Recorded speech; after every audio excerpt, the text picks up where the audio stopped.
hear what Danae says. So I looked at this from just a citizen's point of view, watching the whole thing, and I think most people that were watching this from a citizen's point of view were only seeing the bathroom issue. That what they saw, they didn't see the other side of it about the discrimination. So the only thing they heard was, we are now going to allow people who say they're either male or female, and they don't have the same biological sex. So a man can walk into a woman's bathroom and say, well, I feel like I'm a woman, and yet there may be children in there. So parents, especially, were saying, wait a second, this is not safe, what Charlotte did. And so 70 to 80% of the people out there say they do not support that part of the bill. So there's another part of the bill that most people were not aware of, which is, I think, caused most of the ire, is the discrimination part of it. So I agree. I think that we need to step back down, we need to find common ground, and we need to separate it out. I think we need to address the bathroom issue. Charlotte tried to add all these other, I pulled the bill today from Charlotte, they tried to add in all these different protected classes that the federal government doesn't have and the state doesn't have. So then for people to come in and say... Let me say this right here. Just because the federal government has not... Well, first of all, the federal government can't get anything right. They're not doing anything right now. Washington is shut down for business. Right, I agree. 8 years of this president has been a problem. Yeah, you can blame Obama if you want to. He's on his way out. This is the best economy that you've seen in quite a while, especially during your president. In North Carolina, you're right. Yeah. But if you go back to what the city of Charlotte was trying to do as it relates to protecting all classes of people with sexual orientation being included. Now the bathroom provision, did it come up? Because there were and still are not protections for sexual orientation in the state of North Carolina. The bathroom issue is a separate issue, but all persons in the city of Charlotte and state of North Carolina need to be protected, and I can't believe you here as Republicans can't agree with that. No, we do. There are 20. The Constitution. There are 28 other states that had similar provisions, similar. The average person is not being served well throughout this process. Well, let's be clear though. Who is to blame for this? The NCAA decided to pull out. The Republican Party didn't say, I want you to pull out. So they're the ones who are saying, okay, we're going to pull out because we want to protect people, but at the same time, they're hurting people in North Carolina. They're hurting not only citizens, they're hurting businesses, which provide jobs, and therefore they're hurting citizens again. Yeah. All the people that were going to go to those games, they're hurt. Sure. So are they really caring for people? I don't think so. I think they're trying to do a political ploy, and that's my opinion. But isn't their argument that, I think their argument is that the bill doesn't care for... Well, so how are they going about addressing it, though? So you don't say, well, I don't like that you're hurting people, so therefore I'm going to hurt even more people. Yeah, the governor had mentioned this week that he didn't even get a courtesy call from the NCAA or the ACC before their announcement. I think there's politics. I also think it's financial. They're getting pressure from their sponsors. Their sponsors are getting pressure from the Human Rights Campaign and all of that. So there's a lot of that. But well, there's Scott, also... the governor didn't get a call because he's irrelevant. No, let's be honest. No. Then I guess we don't care if Roy Cooper gets elected.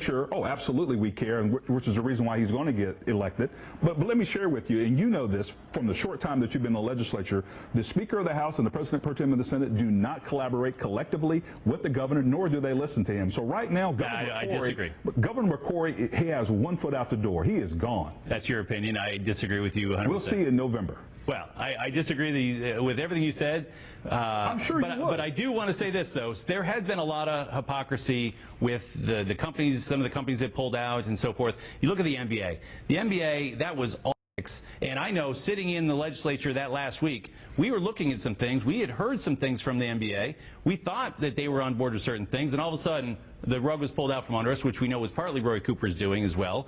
But we also know that the NBA has no problem playing preseason games in China, which I know has been so good to the LGBT community, but they have a problem with some bill that really doesn't affect almost anyone, and if you actually look at who is impacted by it in a bathroom at Time Warner Cable Arena. Sit here and listen to you blame Roy Cooper, who is not elected to the legislature, when you know full well when the legislature decides that they want to do something, guess what? They do it.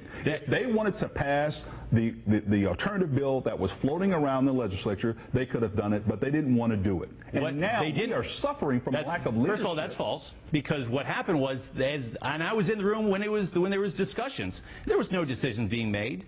But the NBA, all of a sudden, out of the blue, sent out a press release saying, we don't accept anything. We didn't even file any kind of bill. And they said, no, we don't accept anything the Republicans are talking about. So has the NBA done that in every state that has similar laws? Because before this was implemented, to to go against what Charlotte was doing. Our laws were fine. Go to other states, Yeah. and they have the same laws that we had before, that we have now, and they're not pulling out of those other states, so why are they doing it? Let's jump back in with the answer to that question. All right, I'm just going to throw in something here. Okay, so I'm going to speak to the people out there because they don't understand like a lot of the behind the scenes and the technical stuff of this bill. So I'm just going to speak plainly. So here's my belief on this particular part of the bill. Part one is that if a man says he feels like a woman, he can go into a woman's restroom. So I'm going to do this story. So there's a man that has a 6-year-old daughter, and he takes her to the restroom, and he's standing outside the restroom, and she goes in by herself, and here comes a man. Oh, it doesn't matter. He's got a beard, he's 65, whatever. He walks into the restroom, and the father watches him walk by into the restroom where he knows his 6-year-old daughter is. There's nothing he can do if we have a law that says if someone believes that they're a female, that they can go in there. There's no way to question it. There's a loophole here Well, first for of all, people to take advantage. I have an 11-year-old daughter, and if I saw that happening as a father, I'm going in. Exactly. So I'm not waiting on a law. Exactly. And then let But me we've help created you a with. loophole. That's what the Charlotte ordinance did. But let me help you with this. We don't have a bathroom police, guys. It was Now opens it up. self-regulating before. Yes, exactly. It was common didn't need it. sense. It was common sense. It's been this way forever, and all of a sudden now we're supposed to just Yeah. accept it. What's to stop somebody who wants to take advantage of this law? Now, But what's to stop those people anyway? If they wanted to take advantage of the bathroom, You they can't may prosecute regardless. them. You It's can't. illegal It's right harder to prosecute. legal. And in the PC world too, you don't want to be stepping on anyone's feelings and that kind of thing too. Don't we have peeping laws and But assault? that's for things like peeping, and there are people who are going to no matter what.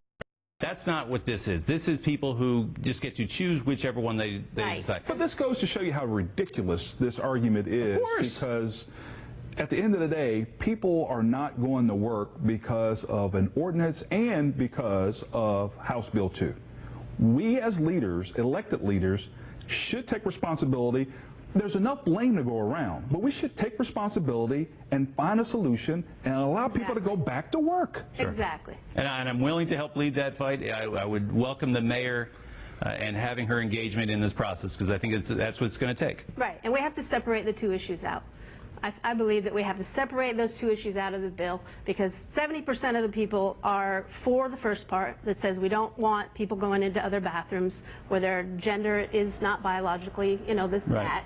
And then the second part of the bill about the being able to discriminate. Separate it out. Let's have discussions. Let's sit down and let's be respectful with one another and find solutions. Well, hopefully we can find some solutions and get past it. But we do need to have dialogue on that issue and understand that I think most people do not want to discriminate against people. I definitely do not want to discriminate against anybody, but I do feel that we need to protect our children. But just before you jump in there, I do want to say I agree with what Representative Stone said. We have come a long ways in our state over the last few years. We've cut unemployment in half. We've raised teachers' pay by, I believe it's about 13%. And I feel like we this can is a continue. Republican commercial going on right Hey, now. we And I know didn't time- jump in. and I know that this Just time selling is the facts. winding down. But if you think that if the state raised this revenue without raising taxes, I got a bridge that I want to sell you. Representative Stone, you know for a fact that we raise taxes on services in this state, and so working families in this state are paying more for services because we raise taxes. We also raise taxes at the pump. So for you to say that you guys didn't raise taxes, you did. But we have some serious issues and challenges in our state as well as in our city, and I think that the voters out there and the listeners, you will have a voice in November, and I'm encouraging everyone to get out and vote to make sure your voices are heard. And that's it for Flashpoint right at the end. Thanks for joining.